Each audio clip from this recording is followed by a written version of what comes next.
This story is about a man named Mark. He's been in a relationship with a woman, Sarah, for a little over a year. Before they met, Sarah had been betrayed. Her last partner cheated on her, and she says it broke something inside her. She calls it her trauma. In the beginning, Mark was understanding. He wanted to help her heal. He thought love could repair what someone else had destroyed. But slowly, the tone of their relationship began to shift.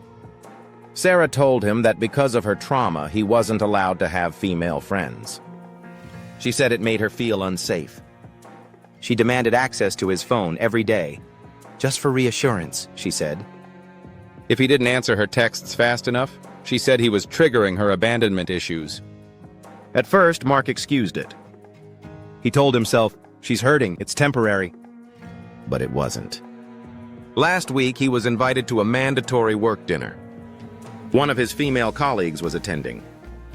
Sarah didn't ask him to skip it. She forbade him. When he tried to explain, she broke down crying, screaming that he was invalidating her trauma. That's when something in Mark snapped.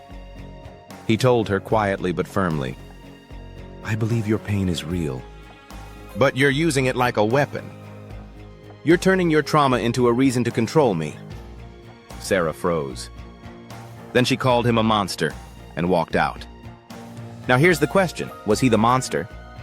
Or was something else happening beneath the surface?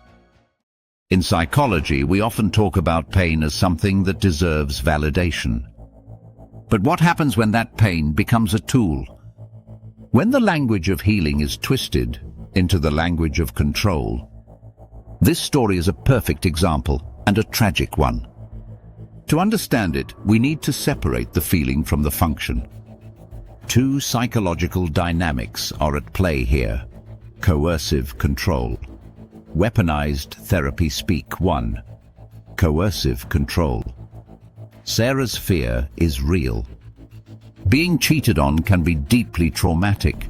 It shatters trust, identity, even the sense of safety. But her behavior is not about healing. It's about control. Checking phones. Isolating a partner from friends. Dictating where they can go, who they can speak to.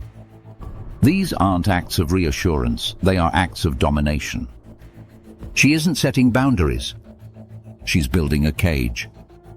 It's a way to manage her inner chaos by controlling her partner's external world. That's not healing. That's survival mode projected onto someone else. 2. Weaponized therapy. Speak now. Let's look at her words. You're triggering me. You're invalidating my trauma. On the surface, these sound clinical, even enlightened. But here, they are being used as weapons. It's what we call weaponized therapy-speak. The act of using psychological language not to express emotion, but to win a moral argument. When Sarah says, "You're invalidating my trauma," she positions herself as the victim and Mark as the aggressor. It's an emotional power move. It shuts down dialogue. Because any attempt by Mark to assert his own needs can now be labeled as cruelty. It's not conscious evil, but it is manipulation. And the tragedy is that it comes from pain. So, is Mark the monster? No. He's someone trying to set a boundary in a relationship that no longer has space for two people. Sarah's trauma explains her fear, but it doesn't justify her control. When pain becomes power, healing stops. And the words meant to liberate us become chains. True recovery doesn't mean controlling others. It means learning to regulate yourself. Pain demands empathy. But empathy doesn't mean surrender.